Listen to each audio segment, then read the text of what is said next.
Hello everyone. I've really been wanting to make a video, and I thought what better video to start out with than about Prescott Bush, Granddaddy Bush. And I found, well, I didn't find this. My husband sent it to me, and he found it on Twitter at Joseph Massapos.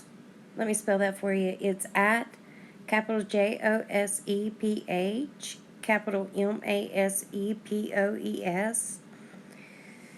And that is his Twitter handle. And I thought this was an awesome a summary of the Bush family and how they got started. So this is about Prescott Bush, and his picture is featured here. And let's get on with it. Long ago, there was a rather extraordinary fellow named Prescott Bush, fondly known by some today as Grandpa Bush. Prescott was an investment banker and a shareholder in companies who financed the Nazi war machine. As we all know, Nazis didn't quite like people very much. 2. Even though he persuaded his boy, George Herbert Walker, to join the Navy as a pilot on the side of the U.S., he thought it was really swell that he could make so much money from the Nazi profits as they wiped out millions of young Americans. 3. Sadly for Grandpa, however, he got caught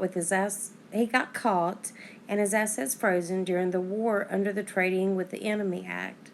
Very annoying. 2 pesky Auschwitz slave laborers were still suing the Bush family almost 60 years later, but I digress. 4. The Nazis lost, and Prescott was really mad that America had done a number on him. He wished Hitler had won and wiped out all these garbage people once and for all. If only there was a way to get even, Gramps started pondering. 5. After considering all the angles, it became evident to Prescott that there would be no fast way to destroy America. He didn't have influence over the Soviets, the only major power capable of doing the job, and his Nazi friends had scattered. 6.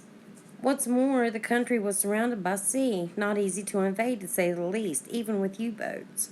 No, Grandpa Bush was going to need to find another way. Snapping his fingers, he thought of just the thing.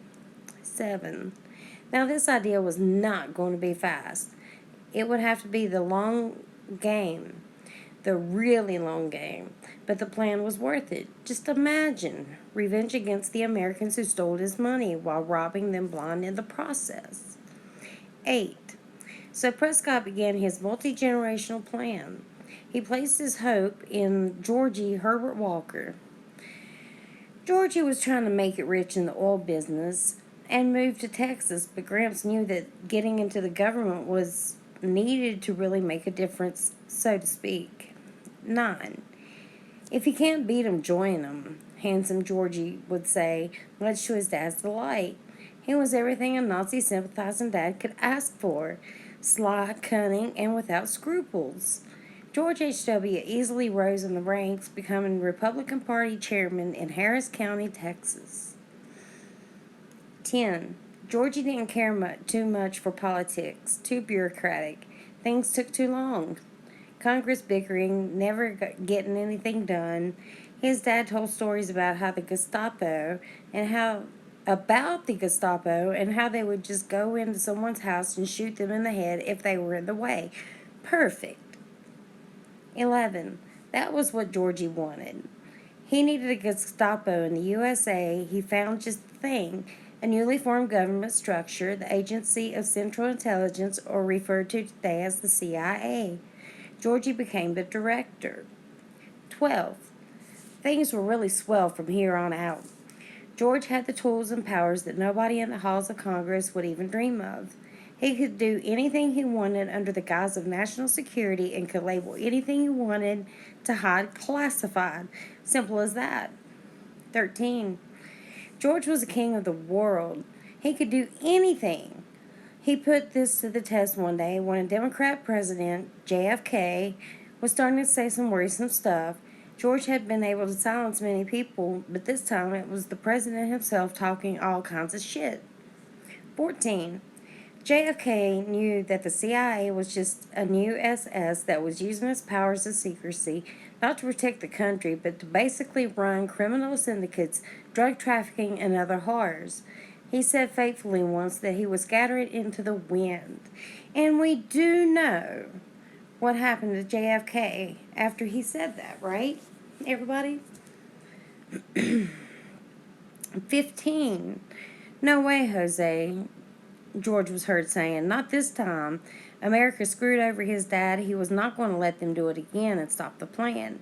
And besides, if the CIA had helped build, and besides, if the CIA he had helped build was so powerful, could it stop a president? George believed in himself. 16. Mustering all the know-how and all secret apparatus that the CIA offered, he set out to do his dad proud. He spent many late nights squinting in the yellow lamplight over various documents, JFK travel schedules, maps of Dallas, and sewage tunnels. Unbelievable. 17. He gathered his friends and agents, and together they orchestrated the perfect plan to stop the pesky Irish ladies' man in the White House once and for all. You know what happened. Now it's time to skip forward a little. 18. George's own son, George Walker, was not nearly as smart. Awkwardly spoilt without the charm and wit of his dad, but could carry basic sentences and was all about the plan that his grandfather had passed down. They were going to get this done eventually. 19. H.W. had secretly wished Georgie Jr. was more like their friend Bill Clinton. Now here was a guy who could command the public affection, was smart and eloquent, and the icing on the cake, sensationally admirable. 20. Bill had his own criminal empire going and also had designs on political power, but was happy to form a partnership with the Bushes to get their mutual goals done. H.W. offered his knowledge of the secret intelligence apparatus. Bill bought his fundraising contacts. 21. Bill and the Bushes worked together throughout the Clinton presidency, accomplishing much. By now, Bill had gotten so deep into the sinister criminal mafia that surrounded him that was destroying democracy, and the West was the only way to really keep the party going. 22. America was very hard to break for two reasons. One, it was a document upon which the country was founded that guaranteed the kinds of freedoms that could not be infringed. Also, a powerful military who would follow orders, but were also loyal to this document above all else. 23. Enter a North Korean dictator, Kim Jong II, a Soviet-trained puppet in command of distant and secretive patch of land in Asia. Sovereign but isolated, an ideal model for how Clinton and his elite friends saw the world. Just sickeningly rich rulers surrounded by serfs. 24. If he could somehow create an axis with the right people, they could run their criminal empire from there. No government constitution or rules to slow things down. They would be viewed internationally as a sovereign state, but use it to a base to accelerate their plan. 25. So the Clintons and Bushes formed a partnership. They would share the presidency over multiple terms to build up North Korea's nuclear arsenal, which they would later use to threaten the world. They would simply alternate parties between the Bush brothers, Bill and Hillary. 26. During the Bush and Clinton presidency, they sold technology, uranium, and weapons to North Korea, running many criminal schemes as funding. They would be drug, gun, and sex trafficking, running up a massive national debt and breaking down the social systems to weaken the U.S. 27. They engineered senseless and imbalanced trade deals that would ensure other countries would benefit, and America would become depleted, and our manufacturing stopped, and countless jobs lost. The plan was going exactly as intended. 28.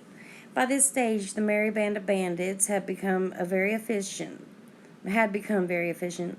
They knew that a squeezed public would revolt, so they set people against each other with social issues, racism, and bigotry.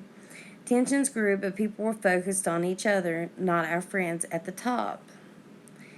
29. Then they absorbed another massive crime operation, this time from the Middle East. They were loosely called the Muslim Brotherhood. And let me finish this. No different from the Clinton Bush empire, but who used radical Islam to drive forward their agenda. So let me say this. Albert Pike, if you go back and listen to him or read what he had to say in Morals and Dogma, he talked about this. He talked about how these World War One, II, and III should be set up and carried out. But I digress. Okay. It's aggravating. 30. Hillary wanted to be president after George W., as it was agreed, but the Muslim Brotherhood's operative, Barry Soetoro, a.k.a., and I'm putting this in here, as Barack Obama, was too good to be true. Slick, eloquent, perfect, neutral American accent and carried by the winds of social romanticism on the account of his race. Yes, that's right. 31. Barry did precisely as was told. He was not a mastermind of anything, had not a single thought of his own, and was totally and completely governed by his Muslim Brotherhood handlers, the most famous of which we all know, Saudi billionaire Alawid Talal. 32. Hillary would just have to wait. And wait she did. By this stage, all of our friends, the Bushes, the Clintons, and the Muslim Brotherhood crime syndicates were well on the way to achieving everything they had sought to. Most likely even more. America was in really, really bad shape. Just think, everybody, if she had won, they never thought she would lose. Let me put it that way. 33. Everything had gone to plan. America had never been sicker, the mafia never more empowered. The Middle East was overrun with terrorists. Europe was being socially appended. The strong economic powers in southern Africa had become defunct Marxist dictatorships. 34. This is where things take a rather drastic turn. The now enormous criminal syndicate, bigger than the world had ever seen, needed just 4 to 6 more years to fully dismantle the military, social systems, and economy, making their final totalitarian dream a reality. 35. Bubbling beneath the surface was a rising force that seemed to come out of nowhere, a sleeping giant of human greatness that had seemed dormant for several decades, a smoldering, oxygen-starved ember that would leap into a billowing furnace at the breaking of the glass. 36. Hidden beneath a veil of weeds and corruption that by now had choked America and the world within an inch of its last breath was an alliance of political and military leaders in multiple countries who did not share the same vision for the world. 37. In fact, they strongly opposed it. They did not want to be a part of the kind of tyrannical system that was to be built on the power cell of human suffering. They valued human lives wherever they may be found. They did not see humanity as a commodity merely to be harvested. 38. Using awe-inspiring levels of intrigue, counter-espionage, bait-and-switch gambits, and covert political genius, and leveraging the very systems put in place by the criminals to subvert the system in their favor, the tide was turned and the world was sensationally taken back. Hillary Clinton was to be the last U.S. president. Her mandate was to complete the final plan, a world system that Herbert Walker, H.W., coined. The New World Order. Look around you. The evidence is everywhere, from the ruins of Detroit to the slave markets in Libya. They had carved out for us a spectrum of slavery which every human being felt. From slave labor camps of North Korea to financial bondage on a criminal debt-backed fiat system in the West. That's us. Yet an alternate future has now instead replaced this version for us all. 41. Humanity now gazes upon an alternate vision of the future, one of freedom. Now that we know that the social division, political polarization, bigotry, and poverty are man-made constructs forced upon us by criminals who are now on the retreat, what does this mean? What will we do? 42. I should think everyone who learns the real history of the 20th and 21st century would cast aside their old prejudices and learn to view our fellow humanity for what they truly are, forces of light who love and just want to be free without pain. 43. Humans do not naturally exist in a state of conflict. They become so when deliberately set against each other by the evil few that once sought to control us all. It's time to make the world great again. Now, was that not an eloquent way to put what we've been through, what's going on, and having Donald Trump in the White House and how he is there to help us all? We're patriots. There's no right, there's no left, there's no Republican, Democrat, there's patriots or socialists.